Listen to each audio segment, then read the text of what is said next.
What is up, everybody? Welcome back to college football reactions in week 10. We're going to be talking a little bit Alabama. Can they win the national title? We've kind of been hinting at that the last few weeks. We're going to be getting into maybe Ole Miss and a little Jackson Dart action in there. The top 5 teams, we got a USC Washington game that it's 52-42. Looks like Washington's going to pull that out, so they're going to be undefeated. We have some Pac-12 battles that we're going to be talking about. It's shaping up to be a lot of fun. Texas beat Kansas State today in overtime. Oklahoma down bad, too bad. Mike Gundy goes out with a win there at 5-1, 7-2, and that series it looks to be kind of over.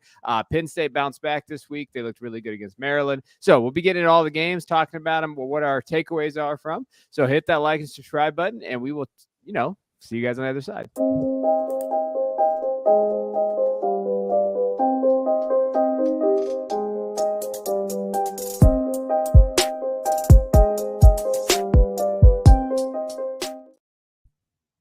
All right, let's get into Alabama LSU because, I think this might be one of Nick Saban's best coaching jobs that he's had the last few years. I think, though, his ability to bounce back from Texas. Jalen Milroe is someone, I don't know what to do with Jalen Milroe as like an NFL prospect. But what I will say is, like, since he got benched in that game, they played, I forget, one of the Florida teams that's not very good. When it was a downpour, and he came back, and Milroe's like, hey, he's our starting quarterback. Saban grabbed Milroe. He's looked good. 20 carries today, 155 yards, and 4 touchdowns on the ground. I think that's a school record. So from a rushing standpoint, this dude was phenomenal. Jace McClellan got on the board again, Rodell Williams. And this is kind of the Alabama offense we expect at the beginning of the year. This is the one that I kind of highlighted in this with Tommy Rees. Hey, run the football, have Jalen Milroe be that guy. 20 carries has got to be a season high. If I had to guess off the top of my head, it's probably up there.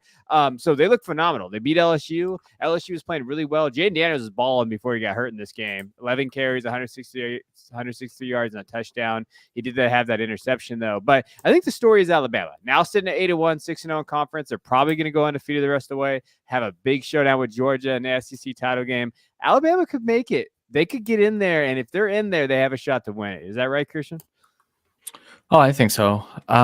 Just on the Milroe front, I redid my Devy rankings at the Devy Royale, and he's my QB3 for next year, just simply based off of the fact that guys like this profile well to the NFL. And I tweeted out tonight, he's a gamer. And Kevin, you use that word a lot, but I think there's something to that as well. Jalen Hurts was a gamer at Alabama, and then he, had to transfer. He went through some adversity. I'm not 100% confident that Jalen Milroe is going to be an NFL starter at some point, but it's really tough for me to look at the tools and the athleticism and say, I think I'm out on that just based on him getting benched. And there was a conspiracy theory on that it was Saban saying, okay, guys, you want to see what it looks like without the guy I chose to be the starter out there? And then they saw, and then he took that job and he hasn't really looked back. He's been good throwing deep. If they're able to just run the football, and then boom, just a 50-yard bomb, 60-yard bomb, that's what this offense can be. And that's the offense that can kind of handle Georgia. And so I think we've kind of been joking about it on social media and probably on the show a little bit. I think Alabama's probably getting into the playoff. Just watching how they played today. I said Texas last week, and we mentioned Alabama a little bit, but I think right now, just looking at who the best teams in college football are, I think you can make a case for Alabama being in the top 4 right now, let alone when they go and potentially beat Georgia, which we talked pre-show. I think Georgia's a bit underrated at this point. I think they might have a better quarterback than they did last year, which is saying something, but I think that Alabama has the ability to go beat them, and that's the Alabama that I remember would always maybe look like this throughout the first, 10, 12 weeks and then go and just blow Georgia out. I don't know that we see that, but I think it's not so much big brother, little brother, where Alabama's the little brother. I think maybe we're getting back to Alabama might still be the big brother. What do you think, Jay? So on Jalen Monroe, look, to me, it's like still too early to figure out if this guy's going to be an NFL QB, but I will mention a few things that have popped out this season for him. So adjusted yards per attempt, he's number 4 in college football. So that means when he's when he's throwing the ball, he's throwing for large plays. His big time throw percentage is number 3 in college football. So I think those two stats added together, the adjusted yards per attempt plus the big time throws, is kind of an interesting, and it kind of aligns with sort of a little bit of what Christian was saying. This guy, he goes for the big time NFL throw that it's down the field a bit. Just a couple other things to note there. His EPA per play is pretty decent, and his QBR is pretty decent. It's I wish it was just a tiny bit higher, but for somebody that had such a rough start this season, he's really come back, and the numbers are popping a bit and showing up for this season. So that, to me, that makes a little sense for him. I'm not sure if I would have him as my QB3 yet. I think there's a long way to go for him in terms of getting that narrative and that story and figuring out how he's going to be a pro. At the beginning of the season, I did not see that, so it's going to take a little bit of convincing for me to get to that point. But we're on the path now. We're on the journey, and there are certain things where it is showing up. I'd say this game. I haven't watched every single Alabama game, but this game really showed the rushing ability that he has, and when you get into the NFL and you're looking for fantasy upside, having that rushing ability, that Konami code, that ability to create on the ground is an important thing. And what I saw today, it seems like that he would fit somewhere in that category. Maybe not the most elusive rusher we've ever seen before, but he has the ability to gain yards on the ground, which is interesting and something that NFL QBs are looking for, NFL franchises are looking for. So I'm not sure if the prospects in terms of him as being an NFL quarterback quite yet, but it is like we're on a path here that where if you keep putting things together, we can get to a point where we can say, it does make a little sense. I think I have to dig a little bit more into the accuracy, the completion percentage, above expectation, some of those other things to get more comfort along that. As far as Alabama goes, man, that's interesting. It just kind of feels like probably like 4 or 5 weeks ago, we were talking about how, it was just sad the state that Alabama was in. And now we're sitting here just a few weeks later, and we're talking about how, wow, this team has a decent chance, and that I think that goes to the program that Saban's built and his ability to just continue to do it every year in a really rough conference, and this team. There's been many different flavors of Saban Alabama teams. But the most common one is just like an incredible defense and a really good offensive line and controlling the run game. And it does feel like that's sort of the path of this team is just that really good defense, good running game, good offensive line. And then we hope that Jalen Monroe can get us over the edge there. I think it's an interesting that this path that we've been on watching Alabama this season, where we were completely out maybe 4 or 5 weeks ago, and now we're looking at them and we're back to the point where, hey, this could be a team that comes in and actually wins it. And maybe that's a comment of nobody else is really pulling away here. None of the other teams are really pulling away. It looks like. I think the biggest thing is when I'm looking at Jalen Monroe, like, and Ryan's point here, like 9 starts under his belt. Yeah, we talked about that this year heading into it, that he's going to be raw. Like, if we're going to anoint Shedeur Sanders could possibly in QB1 of 25 class, we have to talk about Jalen Monroe being up there when he's playing against SEC opponents, right? Shedeur is struggling against Pac-12 opponents here. Look at the game that he had against Stanford. Like, these games, we're like, oh, well, yeah, well, he's Sanders. But if we're going to sit here and talk about Shedeur, we got to talk about Jalen. Like, I think that's just the reality of what he's been able to do. And if he goes and beats Georgia, we really got to talk about Jalen, because I think from just a fantasy perspective too, these are the guys we want. These are the guys that we fall in love with, and the NFL is going to like these guys, right? Like, do you guys realize we're going to be watching Clayton Tune and Aiden O'Connell this weekend? And probably who's the backup for the Rams off the top of my head? It's Brett Rippon. Rippon, right? Rippon, yes. Yep. So that's who we're watching this weekend. If you're going to tell me NFL teams aren't going to be like, oh, Jalen Milroe, yeah, I could work with that. Like, I think they can. And like the biggest thing too is I when I was listening to, I forget what podcast it was. I think it was The Athletic or one of them, and they were talking about how NFL teams, they're going to draft backups according to the system that they're in. And I think Chase Daniel, one of the backup quarterbacks, the recent ones, was they were talking about that.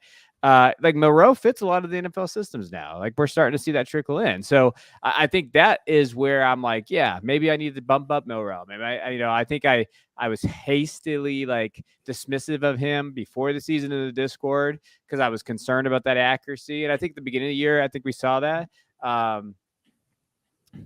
Yeah, no, I get that. Shador is on the level as a passer compared to Milroe at this point, but he also has 2 years at Jackson State. Yeah, so like that's a good, yeah, exactly, Andrew. That's a good point. Like, yeah, he's had a ton of more starts. So whose traits do you bet on more, right? And that's one of those things where you're talking about like the guy who runs the first base, he has bad form or he has perfect form. They get there at the same time.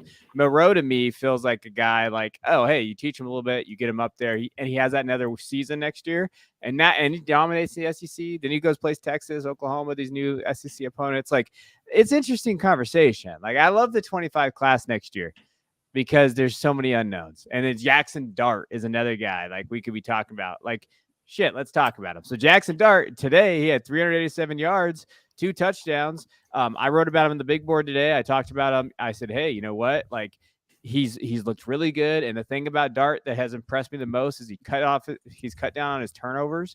Only 4 interceptions this year. He's looked good there. And I would dare to say Jackson Dart, when he has his mechanics, he is one of the best deep ball throwers in college football. Like when he doesn't rush things and he's able to get his feet set and he does those type of things that you like to see, Jackson Dart's one of the best throwers in college football, bar none. Like he can do it all. And he has that dual threat kind of ability. I don't know if that translates over to NFL too much, but he does have that, able to get outside the numbers, make good throws there. Like Dart's pushing himself up there in that 25 class. Klubnik's not. Klubnik's fallen off. He did not have a good game today, even though they won. They beat Notre Dame, so he's kind of fallen off a little. Connor Weigman's kind of fallen off a little bit. I mean, Aller, he's back and forth a little bit there. So we're gonna have Dart, Milroe, Shador, these guys that are gonna come and see how they play. Like I think Dart's in the conversation for top 3 quarterback in the class. What do you think, Christian?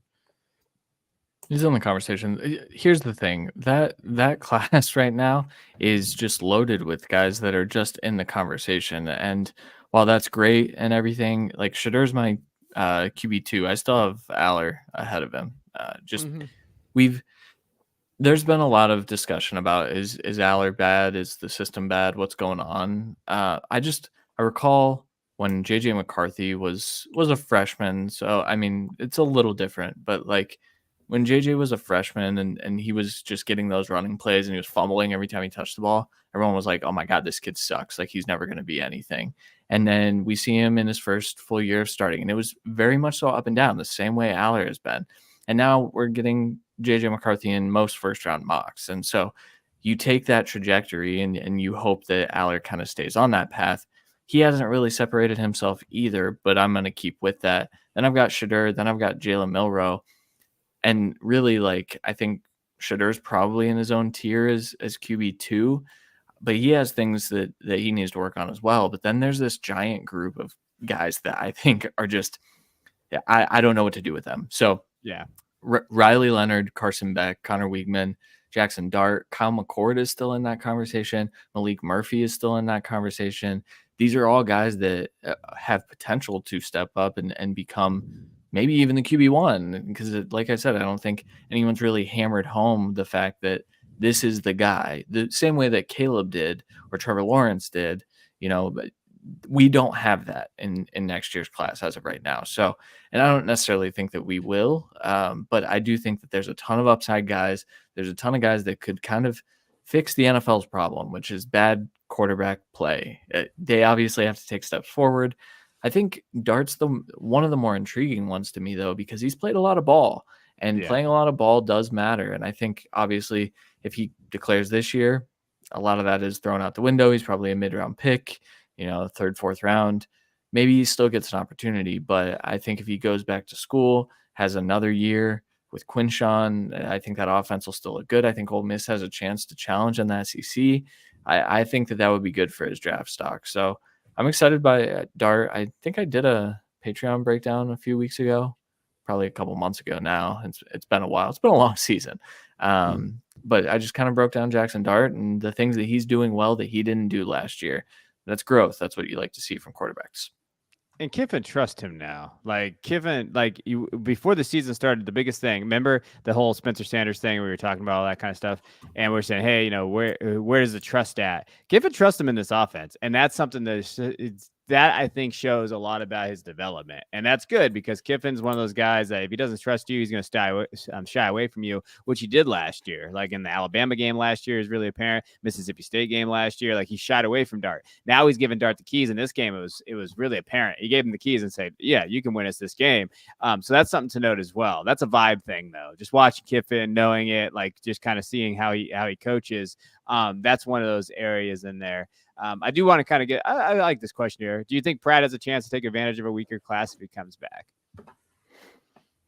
I think. So Pratt's one of those where I'm not sure what the NFL is going to do with him because I don't think he's a high traits type of guy, but I also have seen enough non-trait quarterbacks succeed, mostly talking about Brock Purdy.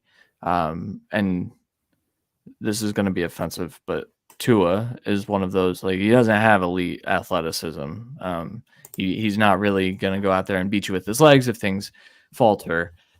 I think Pratt's along that same line. Now, I do think he's got some functional athleticism, but it's more like the Purdy athleticism. We've never seen those guys we've seen Mac Jones taken in the first round, but we kind of know now that was a mistake, right? So is Michael Pratt going to do himself a favor by going back? Maybe. I mean, it depends on how the NFL feels about that guy. And I think it's system based too. So like if say Bobby Slowick, say he gets a head coaching job next year somewhere and he's running that San Francisco system and they say, okay, Michael Pratt's the guy that I think can run that, then he probably gets first round capital. But it's tough because we haven't really seen that profile really hit the first round too much. Even though I love him. Good player. Yeah, the hard part for me is Pratt. When I watch him, I'm just like there's like that's the traits thing. Like I struggle with that. I hope he transfers. That would be to me if Pratt can transfer, plays against better competition, and we're seeing Pratt as that. I have a hard time because quarterbacks are tough, and we're not going to sit here and say that we know everything because we miss on tons of quarterbacks because that's just the nature of the position. But yeah, I struggle with Pratt a little bit. I like him to go somewhere else though. Who do you have rated higher, Riley Leonard or Pratt? Leonard, right?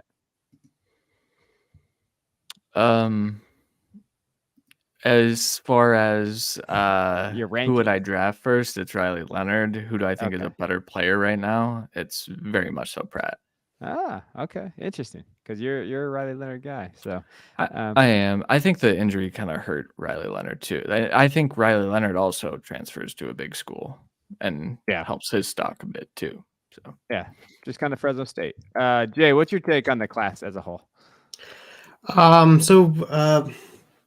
think I kind of align with you guys, but I just say on Michael Pratt, if we're talking about next year, then we're talking about a fifth-year guy. This year, he had a really good first game against South Alabama, but then after that, he's putting up the stats, but it's not like crazy anymore. That first game was crazy. So I think we're still kind of riding that a little bit of high there. But for me, thinking about the fifth-year guys, that's probably, even if they do get into the first round, it's probably going to be like, push that down a little bit just because of, the age and how long it took him to get to that position of being the first round NFL quarterback. Mm-hmm. And then Jackson Dart. The one thing you guys mentioned a lot of stuff there. The one thing I'd call out in this year, His turnover worthy plays is getting better each year. Has gotten better. And last year he threw 11 interceptions, kind of um, uh, uh, putting a bow in his bowl game when he threw three interceptions in one game. This year, he's got 14 TDs and only four interception. His turnover worthy play rate is 2.3%. So it's each year it's come down a bit, which is interesting. And so next year that would be his fourth year, and fourth year guys, I prefer the third year guys, but the fourth year guy, that's okay in my book. It looks like he's going to have quite a bit of starting experience, so he might really fit the mold of what we're looking for. But then it'll all come down to how he performs in that fourth year. Size wise, he's 6'2", 220. So like preferably maybe like 1 inch bigger, but 220 is perfect. So size wise, the guys look great.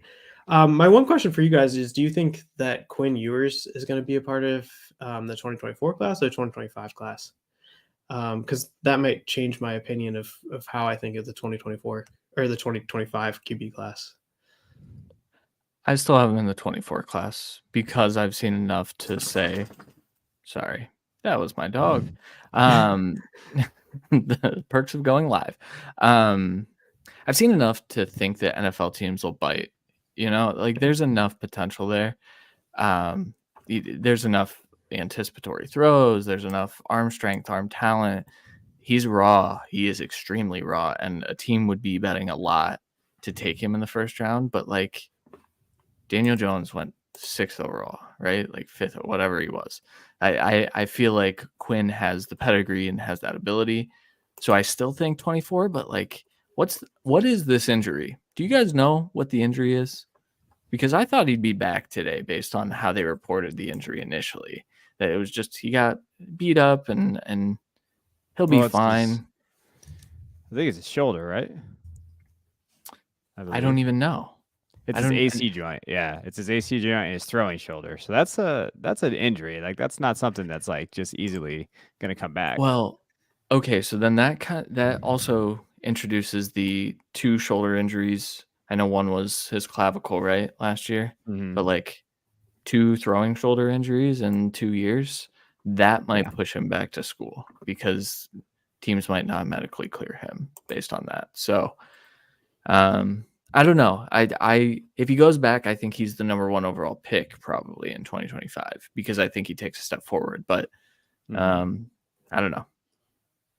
Yeah, I think Quinn's the interesting one. I was listening to Dane Brugler this last week on his show, and he still had him as his top 50. He still has him in his top 50 for players. And he talks about, he says that like he's the toughest he's one of the toughest prospects to talk about because he doesn't know quite where he's going to fit and where he's going to go there. If it was me, I kind of read the tea leaves, and I think I go because I think teams are going to like him. I still think he can get first round capital. And I think the thing with him though, and this is the hard part with Quinn Ewers is, he could easily fall into the Will Levis slip. Like he could just fall into that second or third round, and then you'd have to have that landing spot that he gets that opportunity. But again, I did start off talking about how we're watching Aiden O'Connell, Clayton Tune, and all these guys tomorrow, and it's like I feel like Quinn Ewers could fill in there. I really like Malik Murphy.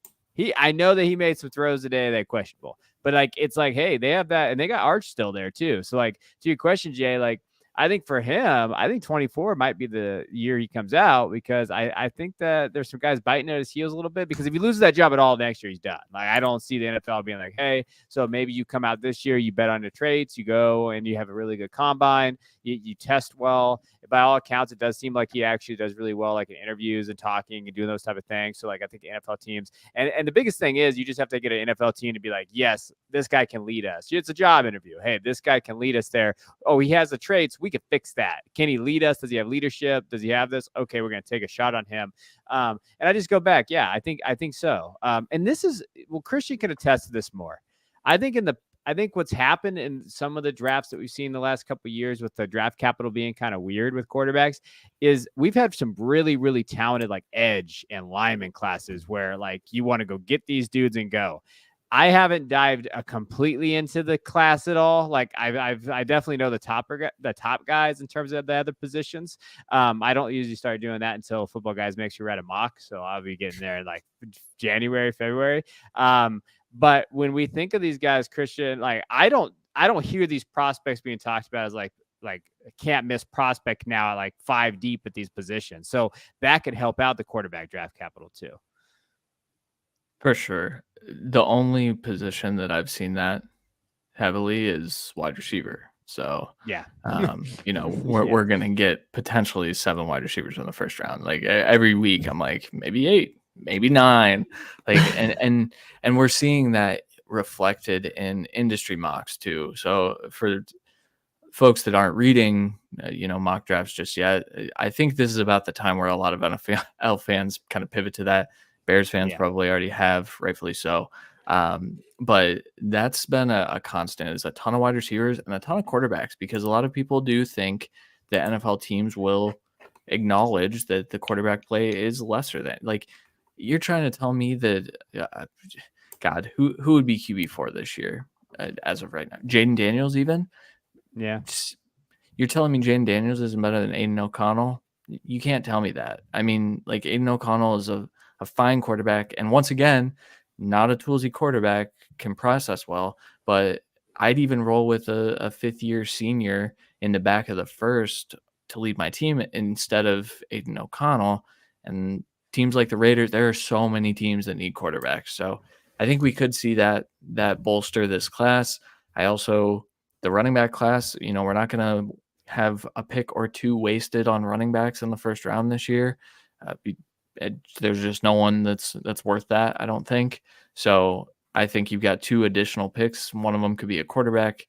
We'll see. The edge rushing class is kind of lesser than. I think the interior defensive line class is pretty okay. I think we could see a lot of those guys go, but overall the class is strong at the skill positions, which is nice.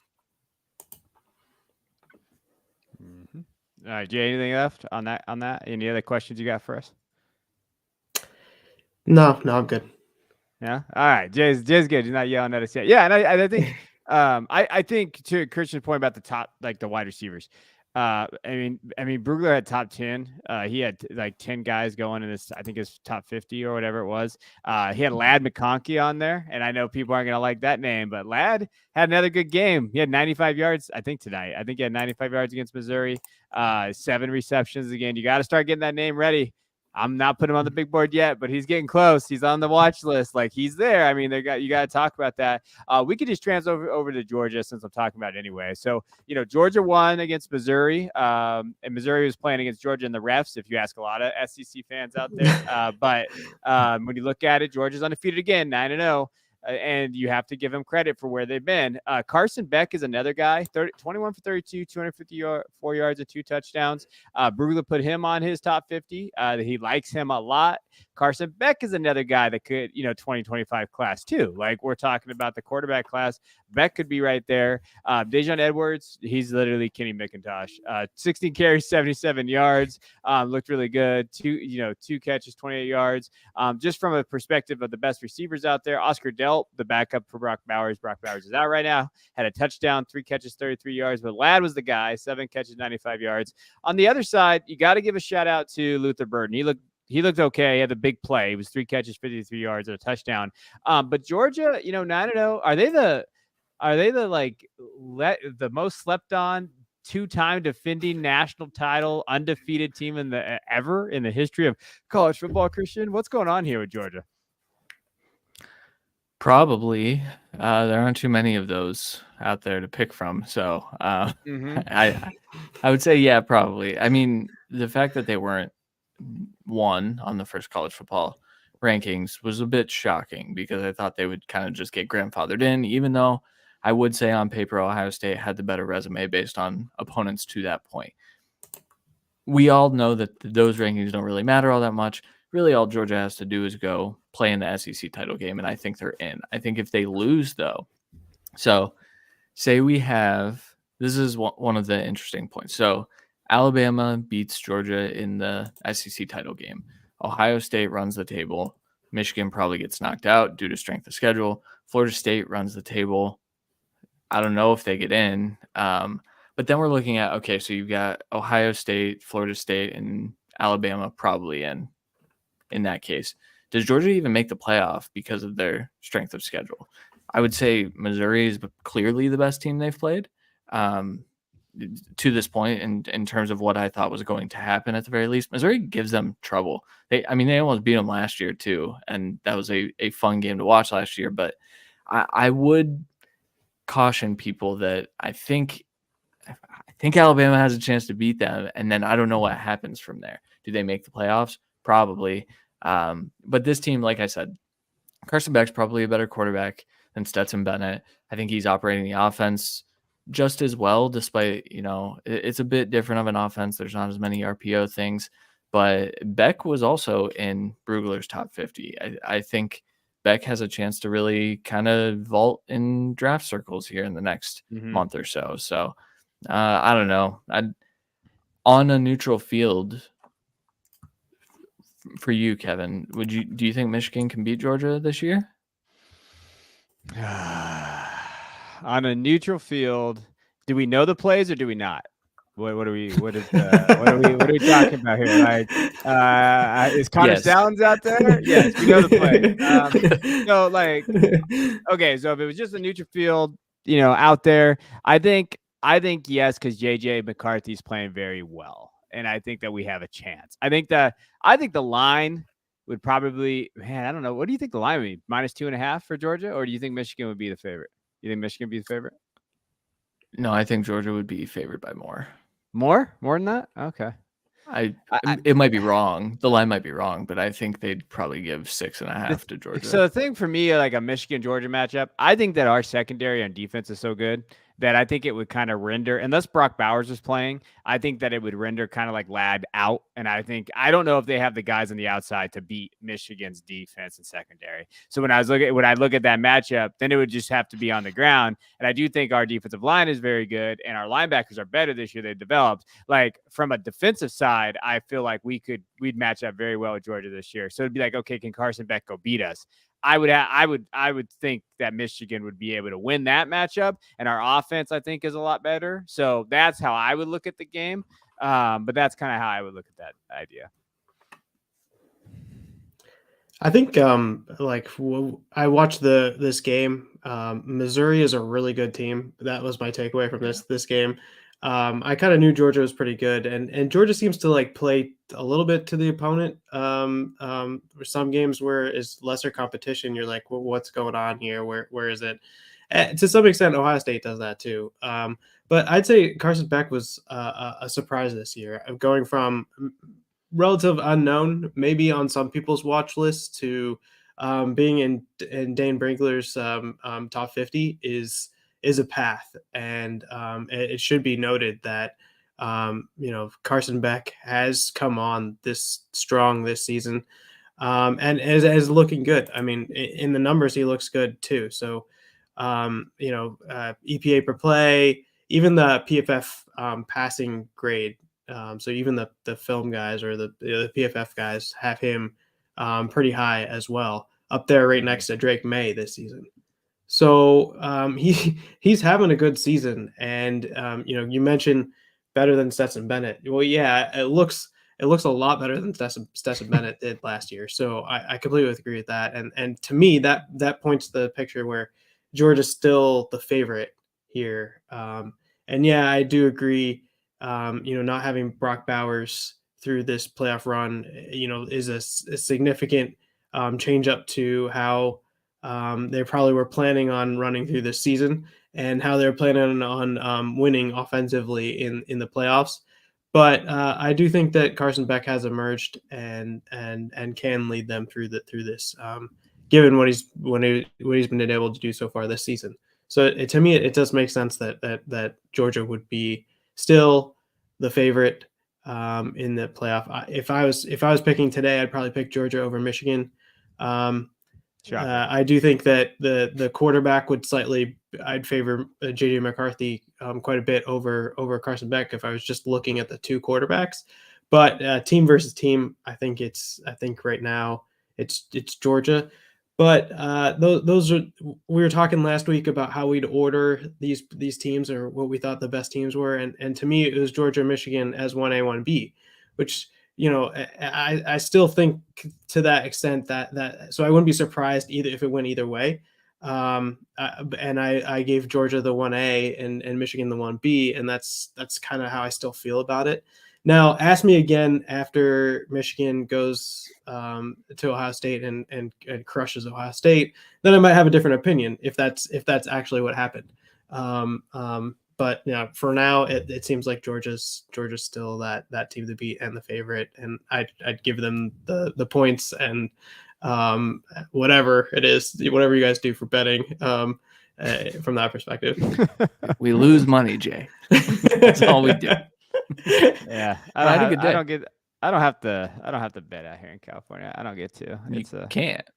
It's a communist. It's a communist state out here in California. I don't get to do that fun stuff out here. Yeah, I agree there. All right, we have let's see. Do we have any updates and games going on right now? USC lost by 10. There's nothing really else going on. I wanted to mention that though, because Caleb hopped into the stands and just bawled his eyes out, and a lot of people are kind of anticipating that maybe he opts out here soon because bro left it all out on the field. He had like 8 incompletions. He did have a huge fumble. Very not good in a game where it was just back and forth. But I tweeted out, imagine Caleb Williams in like a neutral game script. We've never seen it. He has to put up 50 points a game. He has to be perfect every week. Yeah. I'm excited for him to hit the NFL because this just ain't it. And at USC, Lincoln Riley sucks. Yeah, USC and Washington. So just give you guys, the stats. Caleb, 312 for 3 touchdowns. Really good there. He had a rushing touchdown as well. Austin Jones, 11 carries, 127 yards. USC receiving, Taj Washington kind of came out of nowhere. 8 catches, 122 yards. Dorian Singer continues to suck. 1 catch, 9 yards. He definitely is someone that, really struggles to kind of be that guy. Brendan Rice, I saw some people talk about him a few weeks ago, but I don't know what they were talking about. I mean, he had a touchdown tonight, but they didn't elevate this offense at all. On the other side, shout out Dylan Johnson, 26 carries, 256 yards, and 4 touchdowns. If you play any kind of college fantasy or DFS, whoever USC is playing against, go after the running back on the other side. Like, that is very simple here because everybody's torn these guys up. Jaden Ott, all of these guys when we're thinking about who's played USC. But Dylan Johnson, shout out to him. I think that he's an interesting prospect. Michael Penix Jr., 256 yards, 2 touchdowns. The passing game did not have a huge game like on that side. Like, it really was the rushing attack. USC can't stop them. I don't know what the heck's going on with Alex Grinch there. And I think that's the thing. Like, I ruined myself because I said I wasn't going to discuss Caleb Williams and Drake May, and it lasted about 2 weeks. And then I tweeted out today, if you watched every throw of Caleb Williams and Drake May without going on Twitter, Caleb Williams would be 100% be your QB1. And I still stand behind that because I think that he has the most upside of each guy. Like, I just think that when you're looking at it, you're sitting there as a GM. I don't know how you don't take Caleb Williams because I really do think he gets some unnecessary hate out there. And I know why he gets that hate. I just can't say it. But it's even in like some very, from respected group chats that we're in. Then I'm like, I don't understand it because he paints his nails. Like, who cares? Like, that doesn't matter. Like, this is 2023 in terms of like, you got to understand what these kids are like. And being someone that works with kids that, is in that kind of era, these are the kids that we have now. Like, these are just they're different cats, and that's just is okay. I think he's a hell of a competitor. I don't think he gets the credit for him. He's out there freaking trying to ball. He's out there in the stands crying with his family right now. That's what he cares. Like, he cares about the sport and he wants to go out there and win. Like, there's not a lot of guys that go do that. So, like, to me, he has a lot of the intangibles. And the crazy things I see is, like, I swear to God, if I see another person say, I want to see him do something good, I saw that today. I was watching people argue. He won the Heisman Trophy last year, and he was, one drive away. He got knocked out in the 4th quarter in that Utah game last year, the last game of the year, and he got injured so bad, and he stayed in the game. He stayed in the game and tried to ball his team to a victory and almost made it to the playoff the first year he was at USC. Won the Heisman Trophy, and people are out here saying that they need to see him do something. We already did. We already have seen him do what he needed to do. Like, that is ridiculous. That is just, it's blasphemous to be saying that. I couldn't believe it, but you guys be proud of me. I already got into a fight tonight on social media, so I was like, I'm not going to do another one. And I just said, you know what, I'm going to move on. But that is ridiculous. That's just picking up on narratives from other people that didn't see that, doesn't watch college football. Like, oh, we can't win the big game. That kid lost one game last year against a really good Utah team on the road and by 1 point in the regular season. Then he lost to Utah in the Pac-12 championship game against one of the best well-coached teams. And if you see how bad his coach is this year, Utah has the best coach in the Pac-12. They game script him, and he still almost beat them, and he just balled out. He's competitive. So, like, that's the thing with Caleb. Like, I don't understand this narrative of him not doing anything, of, he doesn't love the game. Like, it's bullshit. To quite frankly, that is just crap. I like Drake May. I think Drake May is a very good quarterback. But for me, like, that's the other area there. Yeah, you see it here. I don't think the scheme fits him very well. Like, I don't understand, and he's still able to do it. Imagine having to say he's going to get held back there. So for me, I still think Caleb Williams is quarterback 1. I think Drake May's fine. I think Drake May can be a top 5 pick. That's easily. But if I'm an NFL GM, I'm going to take Caleb Williams on the upside. Sorry, I saw some blasphemous stuff today. You're good. If you have an athletic subscription, go read this article.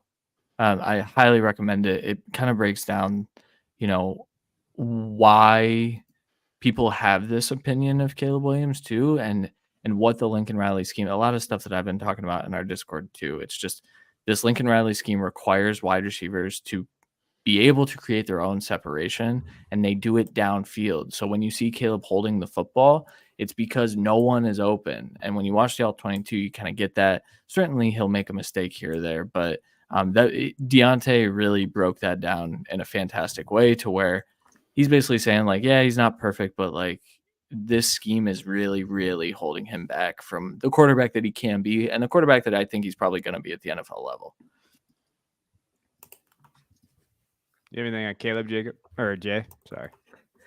I find it really interesting as well. Caleb coming into this year was nothing but a perfect prospect.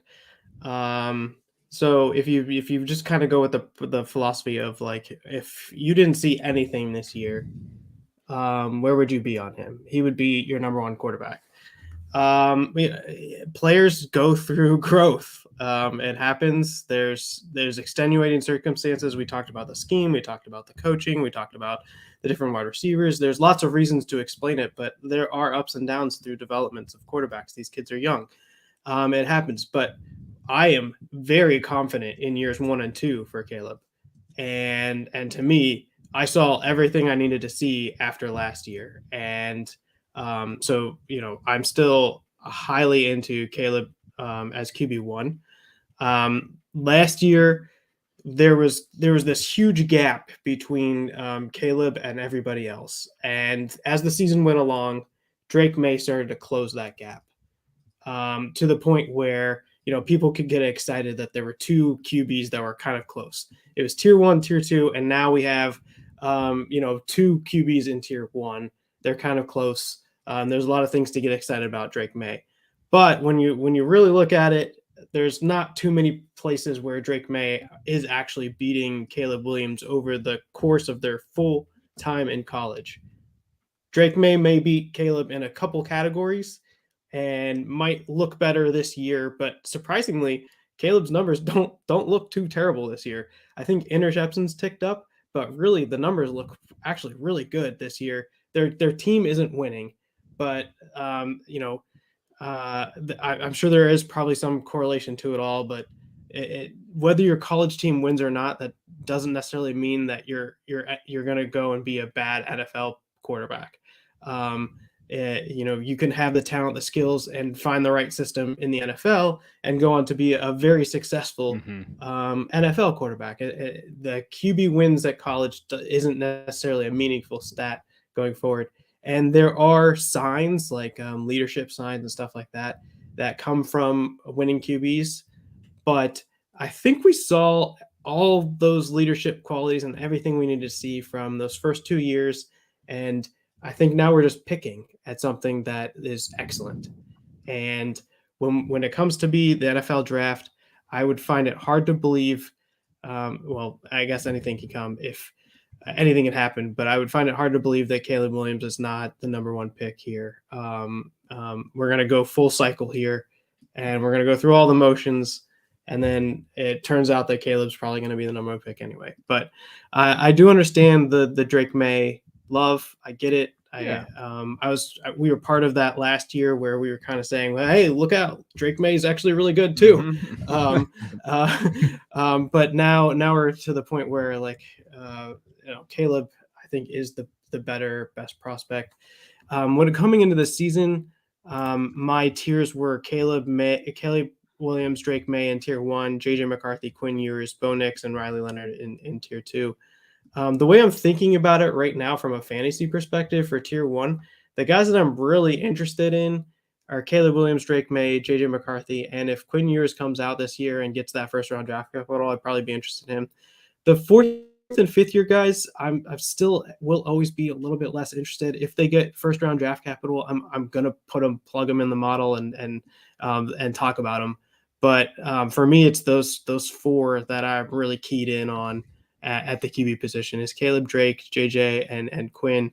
And if they find the right spots and they're get high draft capital, those are the guys that I think can go on and, potentially, no guarantees or anything, but have that probability of being decent fantasy QBs for us in the future. That's the funny thing is me and Christian loved Drake May like 2 years ago. Me and Christian were like, this kid's going to be top 5 quarterback in the class. Like, we love him. So we're not Drake May haters. Like, we're not at all. Like, we like Drake May a lot. I think it's just like when you look at Caleb, it's the same thing for me with the Anthony Richardson last year. Like, people forget I really liked Anthony Richardson last year. I tried to turn him on to Christian early. I was like, hey, this kid's pretty freaking good. I like watching this kid. And I think it just has translatable traits. Like, and I think that's the thing. Like, and we're not haters here. Like, there's no one that we hate. Well, there's a few, but there's no one necessarily like that. We're sitting here with both of these guys. They're very, very solid prospects there. All right, let's talk about this last game. Then we'll just kind of do final takes. Oklahoma State, Bedlam. Oklahoma State won. Mike Gundy, they're 5-1, and that's a shocker because I thought Oklahoma State was going to be god awful this year with Alan Bowman at quarterback. Like, shout out Gundy because he's really done that well out there. He's put him right in that position where they have a chance to go maybe to the Big 12 championship game. So shout out them. Ollie Gordon. I want to just talk about Ollie Gordon. 33 carries, 137 yards, and 2 touchdowns again. He's had a hell of a run the last 5 weeks. I talked about him in my risers here on the channel, kind of went over him a little bit. I've seen some takes now. So people starting to see Ollie Gordon. And so I think we need to have a conversation about Ollie Gordon. To me, if I have Ollie Gordon in some type of fantasy, especially Devy, I'm trading Ollie Gordon for an NFL piece. Like, if I feel like there's value there where I can go get, capitalize on this, because Ollie Gordon's got to come back next year. And how many times have we seen running backs come back the next year and their value just dips completely? Like, I think that this is the time, if you're a contender or a more borderline, you just go capitalize on, there's still value to be had in Devy leagues to where you can kind of capitalize on big weeks like this, because I think the values are very extreme. So you go grab Ollie Gordon and you trade him, right? If you have him, and go get an NFL piece. But I don't want to take anything away from Oklahoma State. They looked really good. They won this game. On the other side, Oklahoma, Dylan Gabriel, he looked okay. I just want to see Jackson Arnold now. Can we just get Jackson Arnold to finish the year out? Like, that would be great, Oklahoma. Gavin Sawchuk, we have an appearance from him out there. 13 carries, 111 yards, and a touchdown. Walker as well. Drake Stoops, 12 receptions, 134 yards, and a touchdown. Jaleel Farouk, 798. So they were right there. What were your takeaways, Christian, from this game? First of all, don't say Drake Stoops' name that excitedly ever again. That was crazy. That was absolutely crazy. No, I mean, on the Ollie Gordon point, I think the one pushback I would have, because I don't think he's a huge traits-based guy. He does run weird.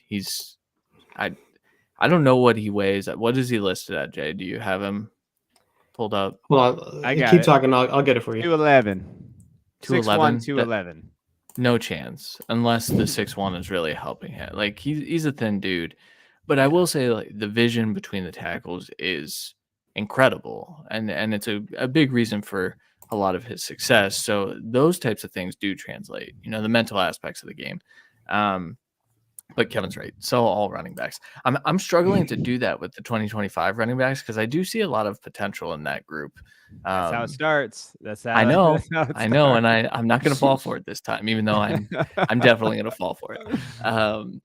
But yeah, I mean, Oklahoma State going out and winning the last Bedlam, I think is pretty cool. They kind of, I didn't realize, I was like, oh, they'll schedule this like in the regular season at some point as like a non-conference game. Both schools have kind of said we're not doing that. Like we're this is the last one, and if we meet in a bowl game, that'll be cool. But we're not doing this ever again. And I find that to be a little shocking. I thought they would bring it back every like 10 years or something like that. Nope, they're completely out. Oklahoma State getting the last one is pretty cool, I think, for them because I think this Oklahoma team was still regarded as a very talented football team, and I think they played pretty well. It's just Oklahoma State played a lot better, and I'll tell you, the first drive I watched Oklahoma State, I said, "Oh, easy. Open up DraftKings, throw a little bet in on Oklahoma State to win," because they looked so good on that first drive that I think it was inevitable that they pulled out the dub by the end. What's your take, Jay, on Ollie? He is having a absolutely fantastic season, to the point where, if you think about what happened with Quishon Junkins last year, kind of came out of nowhere, put up this great freshman season, like just above the line on everything, and Ollie Gordon is having a better season than Quinshon Judkins had last year on these like sort of advanced stats that I'm looking at. Like not even just a little bit better, like a lot better. And we'll see how it closes out the season. But that type of season was able to push Judkins into RB2, Devy RB2 range. And that's where I kind of would expect Ollie Gordon to get pushed up to, at least top 5. You have like guys like Travion Henderson and other guys moving on, and so the rollover.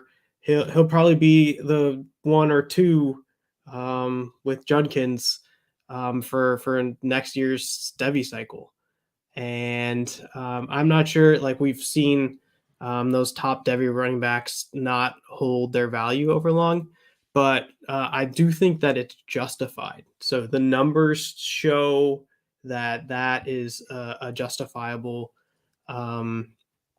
rise for him.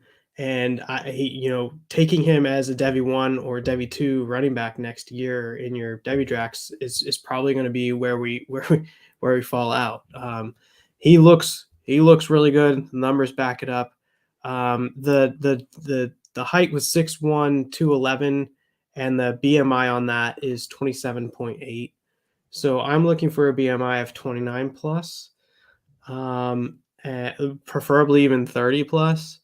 My hope is that, maybe he puts on like 10 pounds, it gets up to 220, and that gets me to 29. Or maybe he's shorter than 6'1". Maybe that measurement's a little tall. Generally, they don't tend to go that way. But what if he's half an inch shorter or something like that? That'll help get the BMI to where I'm hoping for. But really, what I'd be looking for is 220. But the hope is that he keeps all of the things that make him great and what he's doing this year, and able to carry the weight.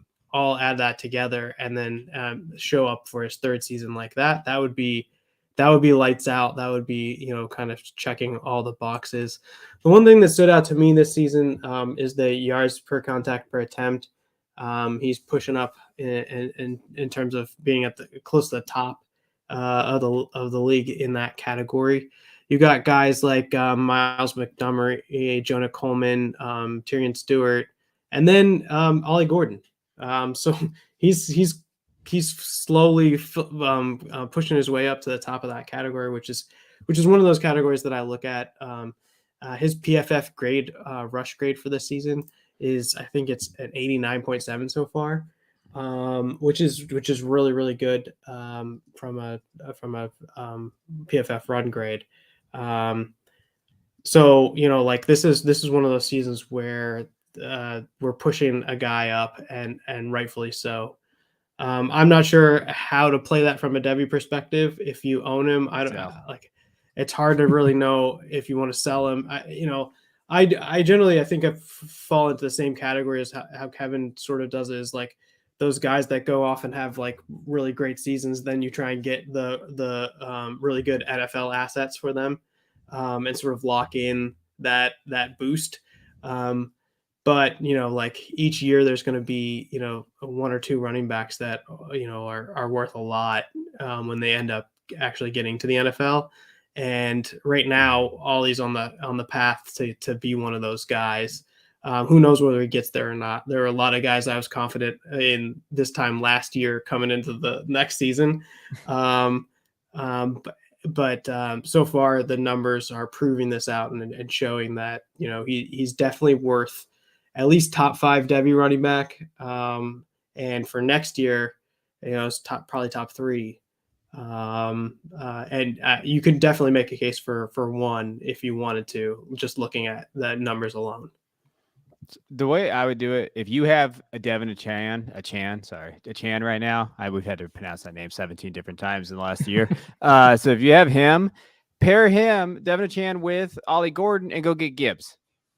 That's what I would do. Like, I would try to I would take an NFL asset that you're like, okay, could have a high up Puka, Ollie Gordon, go get a dude. Like, that's kind of how I would look at those things. Like, and when you talk about Devy, like, don't do straight up trades like with Ollie. Like, that's because people don't know how to value that. It's like Devy managers struggle with those kind of trades, like because it's really hard. Like, we have our combined rankings, but even then it's kind of hard. Like, okay, where would I go? But no. Go get an asset that like a rebuilding guy may want, right? Like, go get an asset that like is somebody like a third level guy that they think is going to have that value. I use Devin Chan for, maybe Quentin Johnston if he has a good game after this week or whatever, like whatever asset maybe a rebuilder would like.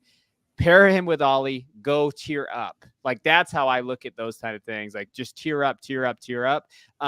But you should be churning your Devy roster. Like, that's how I look at it. Like, you don't want to, especially the running back position, just churn the hell out of it, because you could always get Joe Mixon for a third or a second. Or like, look at these running backs come out of nowhere. Like, you could find that running back production anywhere, and you've already hit the landmine, the gold. With Ollie, you drafted him. I don't know. Wherever you drafted him. If you drafted him, congratulations. You must follow Todd Vincent.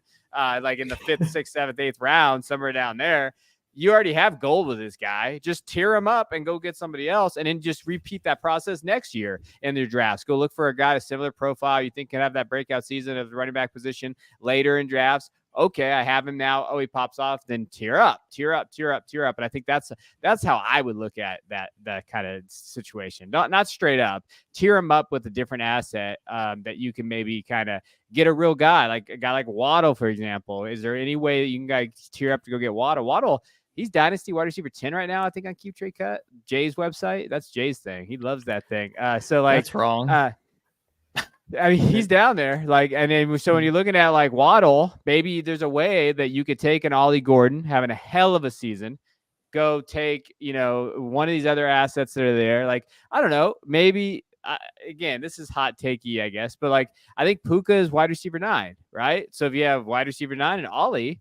And then, yeah, he is wide receiver 9, I'm pretty sure. Or he's around there. He's like wide receiver 8 to 10 in that right now, the last time I looked. And you have Ollie there. Maybe you could go get Waddle. That's crazy to say out loud, but there is a possibility that you could do that. So, like, that's how I would look at it. You all right, Kristen? Puka's wide receiver 9? That's insane. He's really high. That's crazy. Where is Puka at in your rankings, Jay? I haven't looked recently, but what I would caution is that I would say we have never seen a rookie wide receiver perform like this, and all the numbers and everything is backing it up. So, like, for me, I would be lower on Puka until he proves the fact that he's here and worth it. And I feel like over the course of the 9 weeks or so that we've 8.5 weeks that we've done, he's kind of proved it. And so generally those profiles, like I'm hesitant on, I'm cautious on, but like the stuff that he's been able to do in terms of target share, basically every single metric that you'd want to see, he's like crushing all of wide receivers, first year rookie wide receivers from those metrics. So like it's hard for me to say that I would be completely out on him, even though I was much lower on him before the season started. And like when somebody proves it, I have to like take a beat, and I can't say and see, this is different than like a Damian Pierce or something like that last year, where he's given the volume, given the opportunity, he goes and does it, and like all those numbers and everything, they come out like not as good as you would hope for in that situation. And here Puka comes in and he just earns everything. And so at that point, I can't just say, well, he's an automatic sell for me. I have to wait and see, like how the whole thing plays out. And the numbers really kind of back some of what he's done up and where he's valued up. So to me, he's more like a hold as opposed to a sell at this moment. Like, for instance, a Kyron Williams, he was one of those guys where, he gets his opportunity, he scores a lot of fantasy points, but when he's doing it, it's not very efficient. It doesn't look good on any of those metrics. For me, those are easy sells. For Puka, it's been a crazy ride up, but then like it's justified to an extent. And when things are justified, that's when I have to hold it back off, and I can't go like, oh, you need to sell this guy right away because of my priors or how I was viewing him as a prospect, and where his draft capital was and all that stuff. Then you prove it, and then that's not how Dynasty it works, makes sense. Jay. Stop it. That's not how it works. We're come on. hot takey, and you gotta just throw it out there as quick as you can. Can I give some Puka advice though? Yeah. Sell Puka for Josh Downs. Since Cooper Kupp came back, Josh Downs has been better than Puka, and Josh Downs is not even close. So go get Josh Downs and some for Puka. Good God. Here's the other thing too. Just to go back with like the Ollie, pair something to kind of tear up. Zay Flowers is sitting at wide receiver 16 right now. Zay is a perfect guy to like. I like Zay, but like wide receiver 16 is pretty aggressive. Like that's pretty aggressive ranking for Zay. Like he's ahead of Drake London, T. Higgins, Metcalf, Cooper Kupp, Pittman in that instance. Like to get off the show. That's who Zay's ahead of. So if you could take Zay, pair him with Ollie, and then try to tier up into the other two, even Devonta. Go get Devonta. Addison is sitting there. Like Devonta's at wide receiver 13. Jason's at wide receiver 14, right? Not a very high tier up, maybe still a wide receiver 2, but of talent with the wide receiver 1 ability. Like that's how I look at those Devy assets. Like that's how I attack like the Devy leagues. Like you go try to find those pieces that are lower tier and do that. But Jay, do you have something that you want to yell about with Josh Downs or no? No, I mean, I have Josh Downs pretty high, but so right now, if you do this trade, it's Puka equals Josh Downs plus a mid-second is about fair. So you get to collect the second. It's funny, like coming into the season, Puka was late third, mostly in the 4th round as a rookie pick, and Josh Downs was in that like late first, early second type of time frame. So, it's funny how those types of things kind of like play out over the season. And if you were looking at that time when you were evaluating the prospects, you would have been, floored if you could get Josh Downs plus another second on top for a guy you could have taken in the 4th round. My only caution is that like Puka's justified right now, so you just gotta wait and see if the floor falls out, and like this is just like an ungodly 8-game stretch that like will never be repeated, and then you definitely want to move on to the Josh Downs. But what he's done so far, maybe that gets him into that elite tier of wide receivers at some point down the line. Yeah. Fair. Any final takes, Christian? No, just gonna push people over to our Patreon. We don't do a good job of that, and No, we don't. so all of these takes, all of the discussion, it happens in our Discord. We are creating content. I just dropped my Devy rankings by class with an overall ranking. They're probably shit. That's I hate ranking, but I did it because that's what people want, and I spent a lot of time on them. So you can go check that out, patreon.com/Devy Royale. Yeah. All right. Well, appreciate you guys tuning in. As always, it's always fun to talk little ball on Saturday nights. So appreciate you guys. We'll see you guys next week. As always, see you guys. And Ohio State sucks.